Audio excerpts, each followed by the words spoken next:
Assalamualaikum warahmatullahi wabarakatuh. Waalaikumsalam warahmatullahi Apa wabarakatuh. kabarnya nih Bung Kameramen? Baik Bung Alfian, alhamdulillah.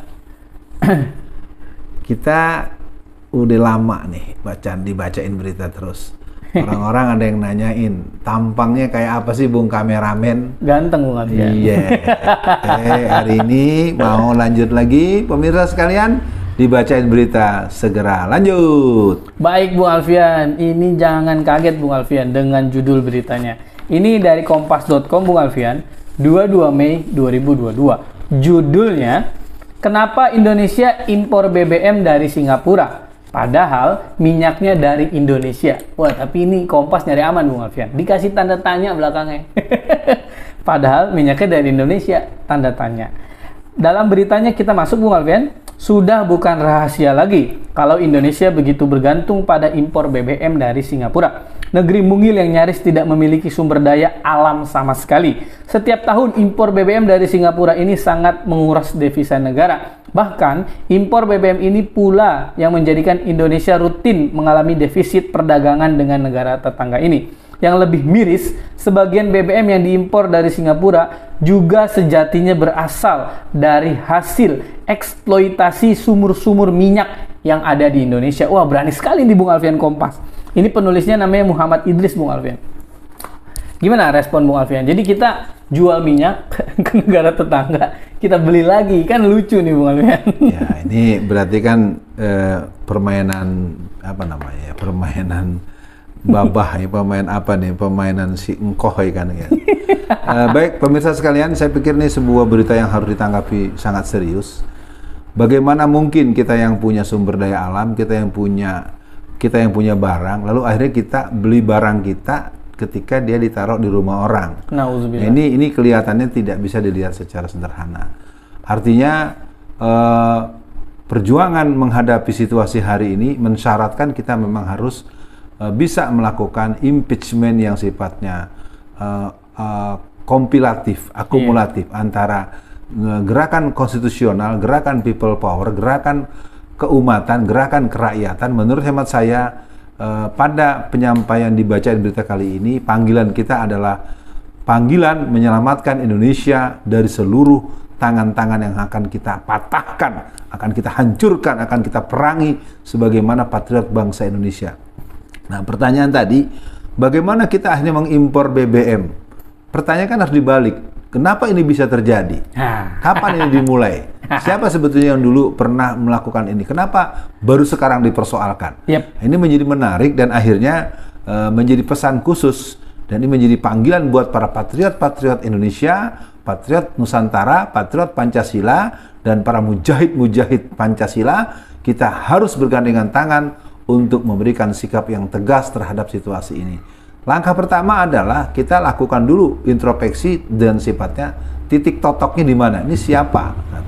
Yang kedua, ya kita harus menyatakan bahwa ini harus dihentikan.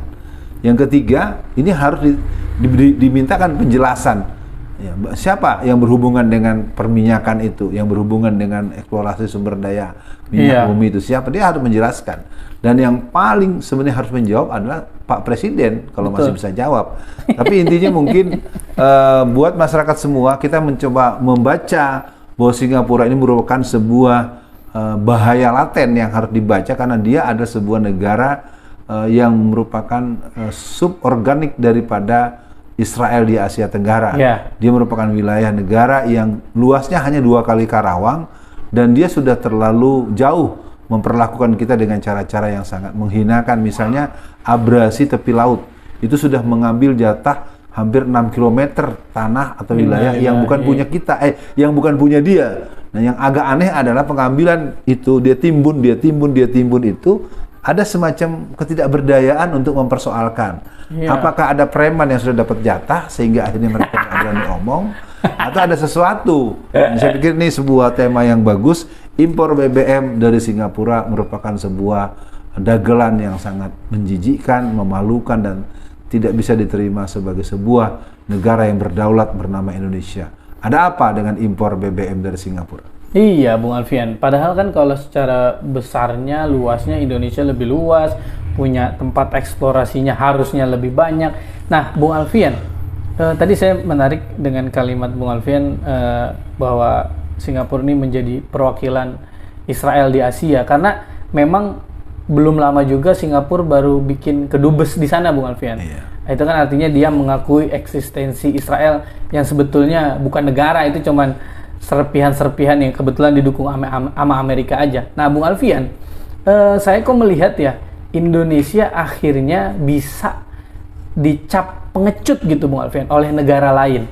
Karena kita terlihat sangat tidak berdaya, Bung Alfian. Nah, ini apalagi yang tadi Bung Alfian sampaikan, apakah ada preman? Karena kan saya melihat bisa jadi loh, orang kalau mengimpor itu kan kebijakan ya. Apakah orang yang memberikan kebijakan itu dia dapat sekian persen?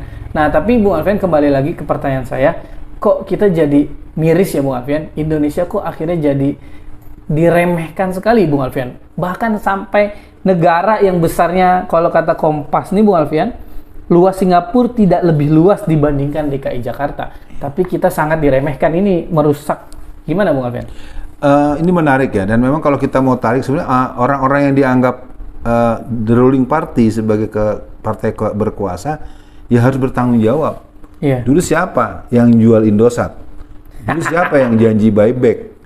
Ya, ini harus dibaca ulang, karena bagaimanapun ketika ada persebutan adanya kepengecutan dan pandangan dari pihak eksternal, sebenarnya ini adalah efek daripada lemah dan dilemahkannya peran politik secara artikulasi daripada politisi-politisi Islam.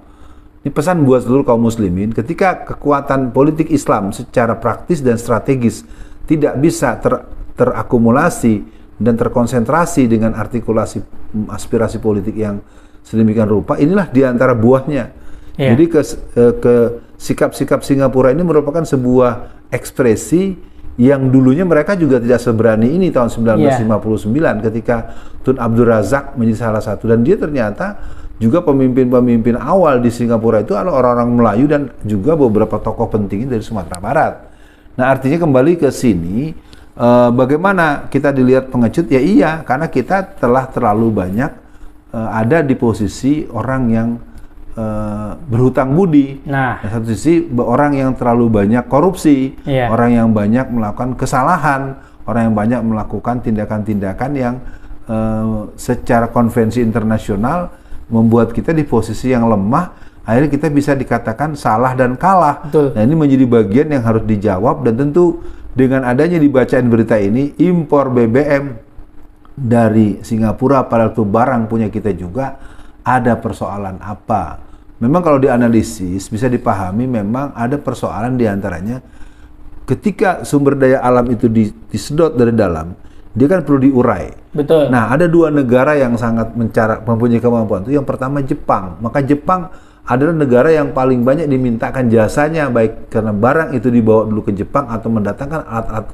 yang dimiliki oleh Jepang, atau Jepang mendatangkan para ahlinya untuk melakukan. Jadi kan sumber daya alam dari perut bumi itu kan masih boleh dibilang masih mentah dan mixed gitu kan. Nah, ketika dia diurai itu membutuhkan alat, membutuhkan orang, membutuhkan waktu, membutuhkan sistem kerja, dan pihak-pihak negara yang sudah memiliki hal-hal yang tersebut dengan high tech yang dia punya, tentu dia nggak mau serta-merta katakanlah menjual atau meminjamkan, nggak mau, maka dia bisa walaupun saya belum tahu persis ya, bisa saya duga bahwa Singapura juga punya itu.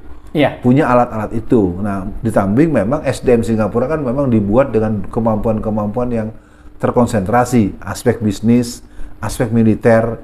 Karena kan seluruh warga Singapura kan wajib militer. Artinya walaupun jumlah mereka kecil, boleh dibilang 100% warga-warga dewasa, orang-orang yang punya kemampuan fisik, mereka sudah punya wawasan katakanlah kebangsaan mereka dan wawasan kemiliteran mereka punya itu. Nah, ini kembali kita memang berada pada satu situasi yang lemah secara politik dan lemah secara teknologi dan yang lain-lain. Nah, Bung Alfian, tapi saya dengar ceramah Bung Alfian beberapa tahun yang lalu di tempat Pertamina, waktu dulu Bung Alfian belum dimusuhi rezim lah ya.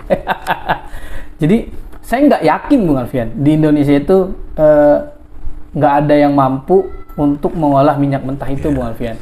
Tapi kan yang Bung Alfian sampaikan tadi, dapat jatah berapa, dapat ini berapa. Nah, ini Bung Alfian, artinya saya melihat pertama ada orang yang nyari untung, kemudian ada yang tidak percaya dengan keahlian anak bangsa. Nah, mungkin untuk sesi dibacain berita, di akhir sesi dibacain berita kali ini, Bung Alfian, apa sih masukan Bung Alfian sebagai anak bangsa untuk Indonesia agar kita segera berdikari gitu, Bung Alfian.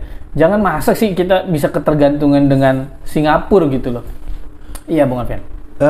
Sebagai pernyataan penutup, ini juga sebagai catatan ya, beberapa penyakit-penyakit yang berbahaya di kalangan di binatang ya, seperti sapi atau apa itu ya. Itu pernah terjadi di Kementerian Pertanian itu, ada seorang yang ahli dokter, dia menceritakan bahwa ini barang berbahaya. Ternyata ketemuan dia tentang virus itu tidak diperbolehkan oleh atasannya untuk dijadikan alat untuk memberikan. Nah, itu maksud saya menjawab yang tadi itu. Apakah keahlian yang dimiliki itu karena tidak punya orang? Antara memang tidak punya orang, tidak ada orang, yang mungkin juga bisa terjadi memang tidak boleh. Nah, contoh misalnya CN235, pesawat yang sudah dipesan ratusan buah baik dari Afrika dan beberapa negara yang dibuat oleh Pak Habibie, itu kan memang dikunci karena permainan dari kelompok-kelompok sektarian,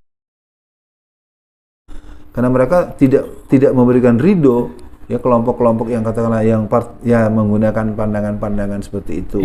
Nah, kembali dibaca berita kali ini, Indonesia optimis. Kita akan tetap menjaga negara ini dengan memperkuat SDM, mempertinggi partisipasi, memberikan ruang dan peluang sehingga kita tidak menjadi negara mayoritas atau negara besar yang kalah oleh hanya sebuah negara kecil karena mereka membuat kita jatuh mental.